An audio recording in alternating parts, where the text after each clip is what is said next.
I'm Jason Deere. I'm Sammy G. And we are Dice and Dragons. Please take a look at the video description below. There you will see our timestamps as well as some information as to what the video is about. So stay tuned, it's coming up. Enjoy the show. Greetings gamers, today on Dice and Dragons we will be reviewing Runebound 3rd Edition. Now this is a follow-up to Fantasy Flight's classic game series Runebound, which had a 1st and 2nd edition. The 2nd edition is probably the most popular version and maybe the most beloved. However, we definitely have enjoyed playing the 3rd edition. Now this game is a complete redesign. It was designed by Lucas Litzinger, and the game does take a little bit of time to play. Also, this copy we have included the cooperative variant, which comes with the new expansion, Unbreakable Bonds. And it's something I really think makes the game a lot more fun, because there are some elements of PvP that you could do without the cooperative variant, but from what I've heard, seen in reviews, and just experimenting with myself, the PvP element just really bogged the game down. It never really added anything to it. So having the co-op option just kind of really adds something that should have been there in the first place. And I think Fantasy Flight actually delivers a very good game again. We definitely do like the cooperative version a lot better than the PvP element to it. But it's a lot of fun. You don't always want to beat up on your buddies. Sometimes you want to team up and try to defeat these large monsters, as we'll show you. The one thing we have to say, you have to set a very good amount of time aside to play this. It does take about 2 to 3 hours to play. There's no 90-minute game. We've done it in 90 minutes, but that's a little bit of luck. It was a little bit of luck, and we had to skirt a little bit of the rules. It's like, okay, we'll just add this in here. But that being said, do set a nice side of time aside.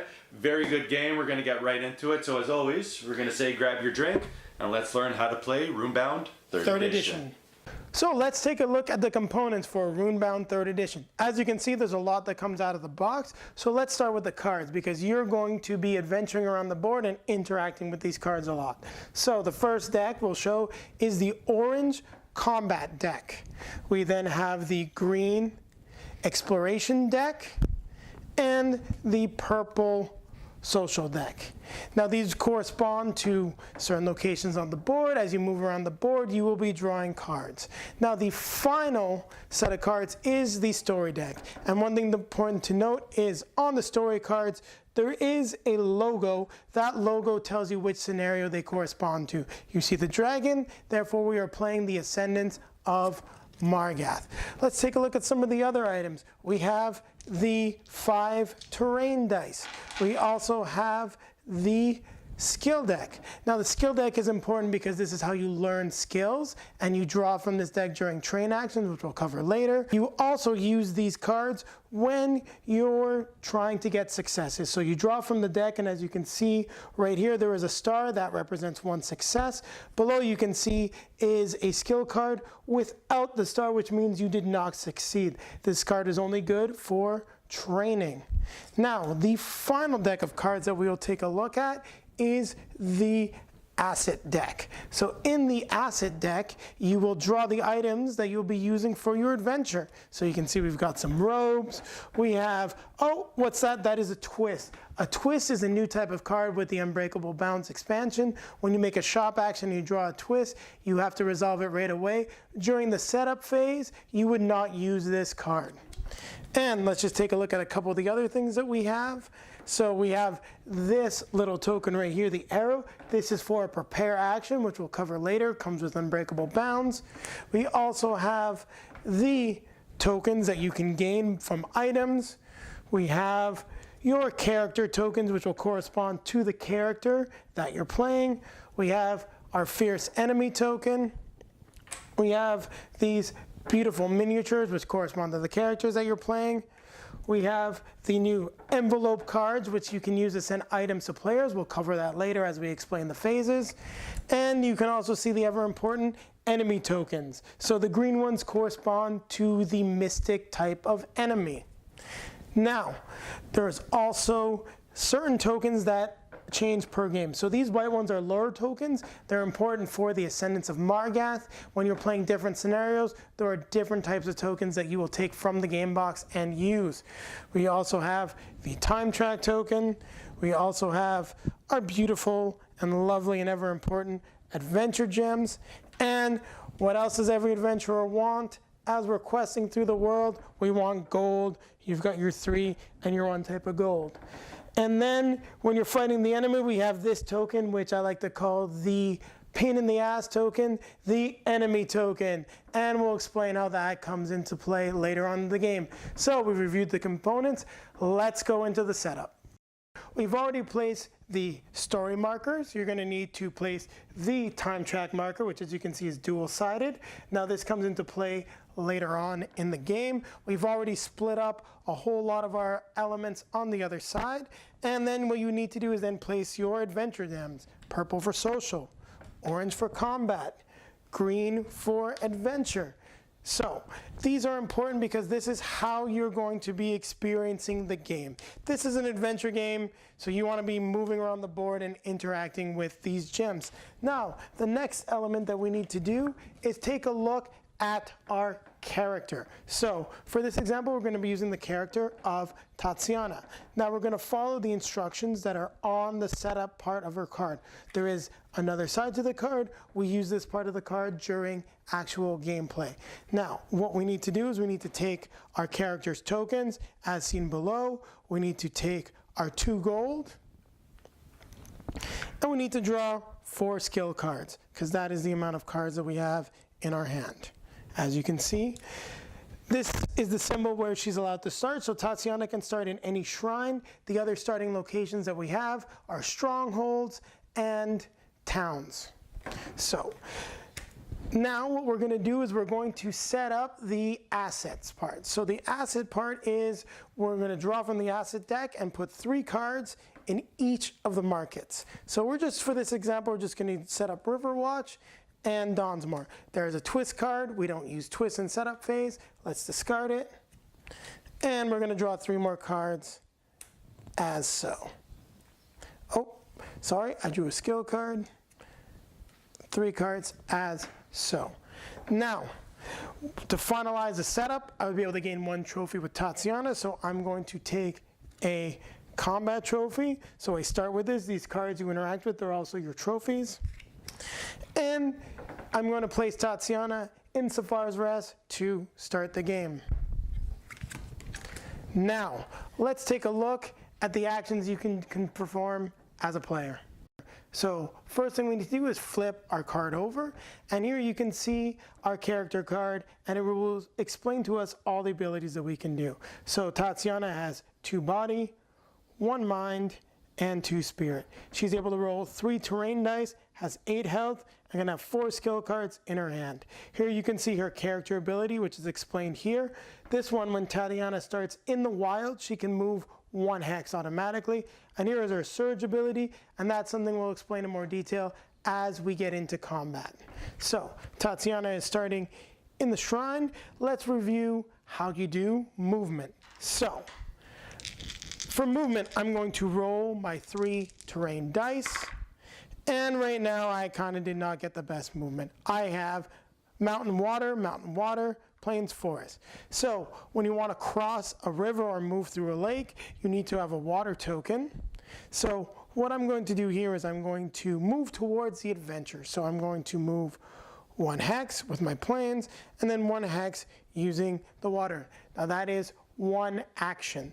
Now, as a character, I have 3 actions per turn. I can then decide to move again. So I can roll the dice, move again. So water, plains, wild. I can then move into the town.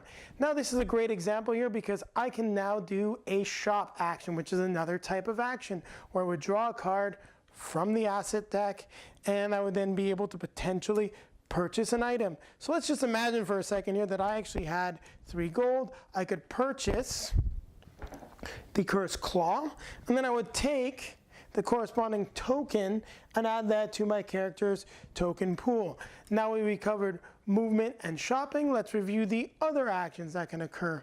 So you can do a rest action. Now, if you're resting, what you're trying to do is heal the damage. So we got into a bad fight. Tatiana has 5 damage on her. I then roll, and I need to get terrain dice that match the location that I'm in. So in this case, I've gotten 2 plains, a wild and a plains. I can heal up to 2 damage. So I would then have 3 damage on my card. Now the other option is to rest when you're in a city. When you rest in a city, so I had 5 damage, I can just heal all that damage, no rolling required. Now in the new expansion Unbreakable Bonds, you can also take a prepare action. What's important about a prepare action is when you're trying to adventure, adventuring takes 2 actions. So you might have an extra action during your turn that you're not able to use. You can then prepare and keep this action for a later date. Since we mentioned adventuring, let's cover what that entails. So when you're adventuring, so for example, you were going to combat, you flip the adventure gem over, you then draw a combat card. In this case, we are fighting a mystic sorcerer. So because it's a mystic, we would then take, since we're using the Unbreakable Bonds expansion, the corresponding mystic board. Sorry, this is the trickster board. Actually, let's just take a look at all of them. You have the different boards. So we would take the corresponding mystic board, as well as the corresponding set of tokens. We'll review combat at a later date. One thing that's important to note about the adventure cards is there's different kinds of cards. So you have the standard combat cards, the combat cards associated with the scenario that you're playing, the Ascendants of Margath. You then also have event cards, which can also appear in the combat deck. Now the social deck is primarily event cards, but you can still have combat that can occur.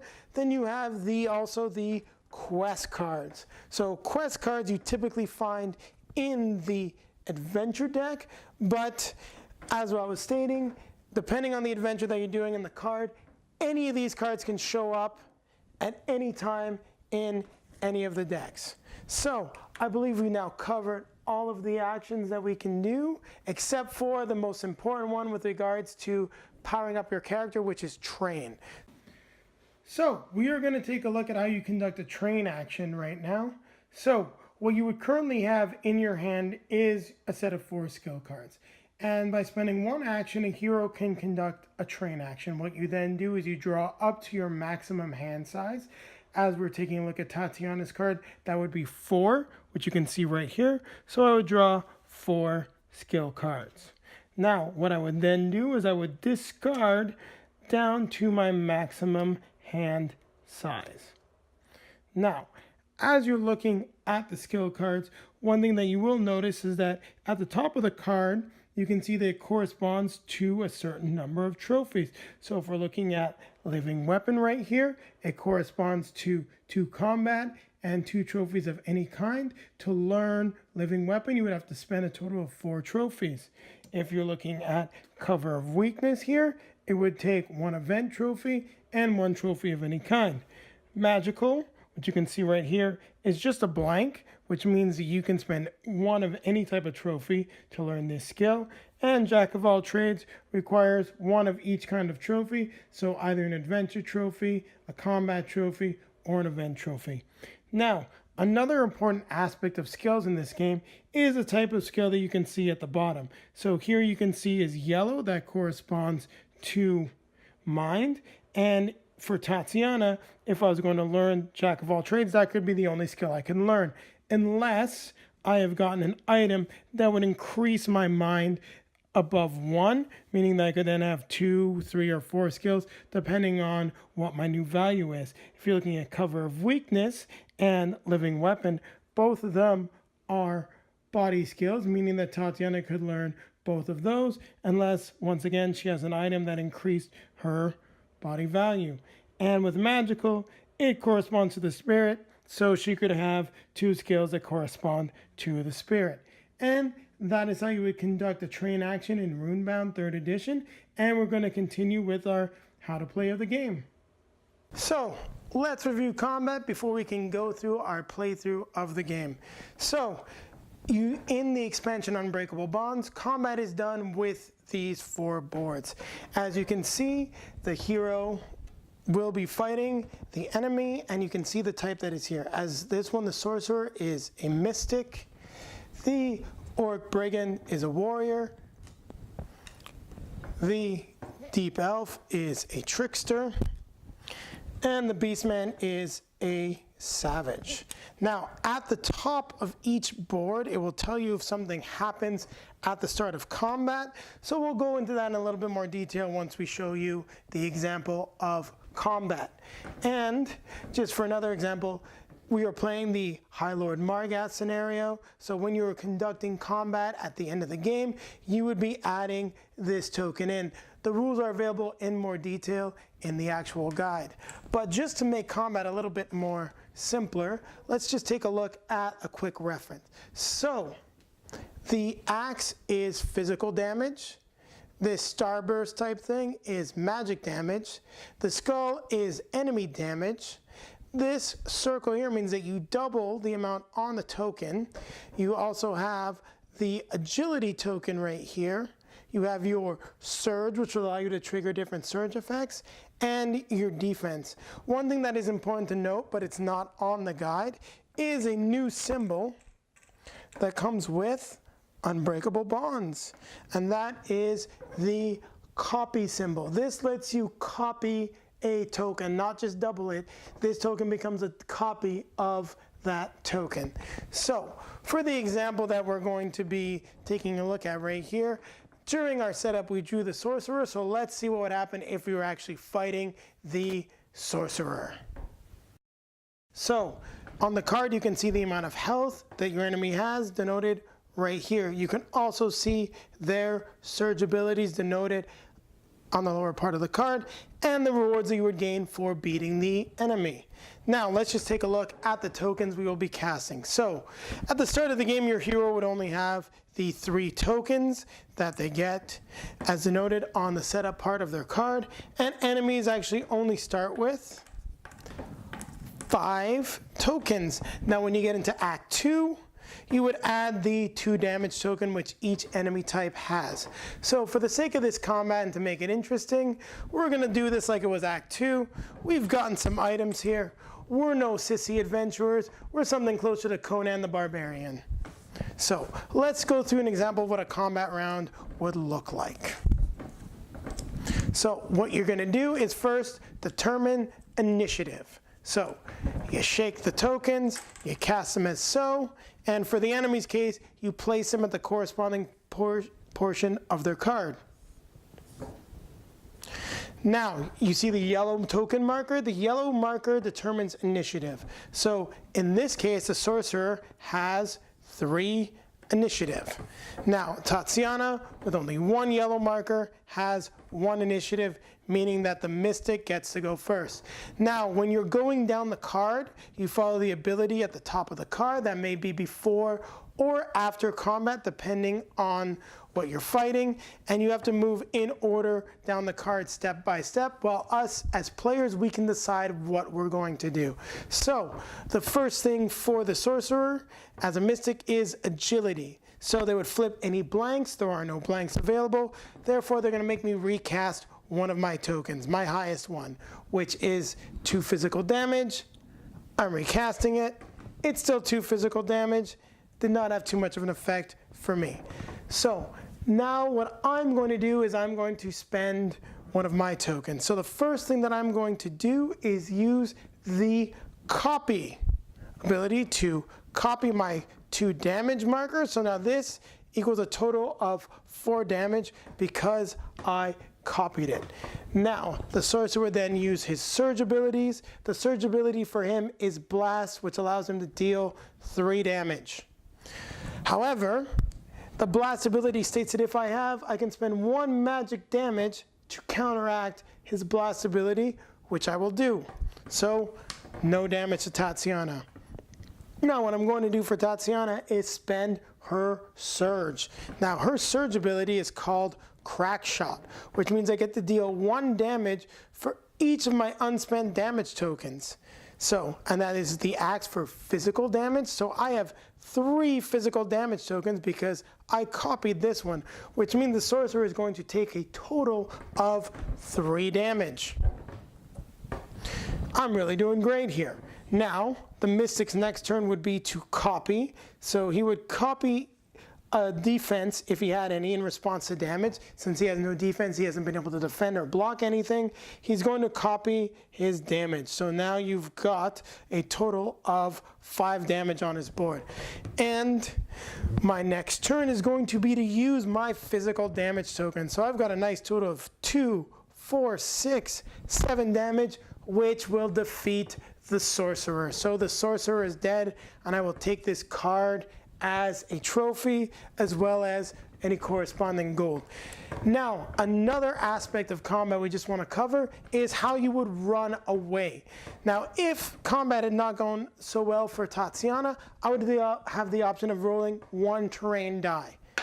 Now, I need to roll something that matches my corresponding hex. If I get the corresponding hex, so if I was in a forest, for example, I would be able to move 1 hex out of that forest square, and I would be able to end the combat. If I do not get the corresponding hex, combat then continues, and that can be very bad for the player because you may die.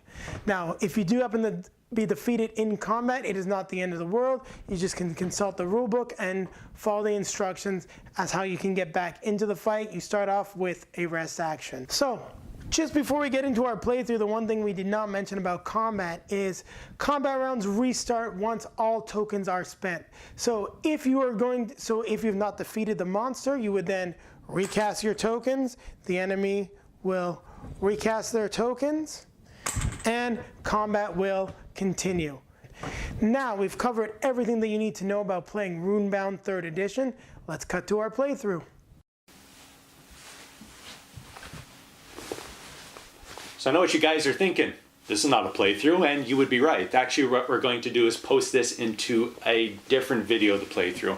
The reason is because actually our camera cuts out in the middle of the game, so it didn't look very good. We also felt that for the general how to play, it could be quite lengthy. But those of you who are interested in watching the playthrough, it will be posted into a separate video in a rough unedited format. So now we're going to skip to the most important part, the review, how we felt about it. So stay tuned. Well, that was a rough playthrough, man. Yeah. After our first very successful playthrough and our second even more successful playthrough, that was tough. I really didn't think that we were going to lose to Margath, but yeah, I got my ass handed to me. There's really no ifs, ands, or buts about it. So, but it shows that, you know, it's a nice element of the game. It's not a guarantee that you're going to win. I find that games that you're guaranteed to win, it's not so much fun. Yeah, it feels good to have a win. Yep. But you want it to be a little bit challenging. So it is nice that we can get so easily defeated as well. And very humbling. Yes, very humbling. I mean, we literally had no equipment. I think I had what? I had a gauntlet. And I punched Margath in the face with it, like twice? And then he's just like, yeah, get out of my face. Yeah. That's it. But you know what? At the end of the day, it's quite a fun game, I have to say. As we said in the intro, yeah, you do need to set a very good amount of time aside to play the game. That's really one of my only few complaints. The only other thing is pretty much the terrain dice. There's not much else I would complain about. It's a very solid game.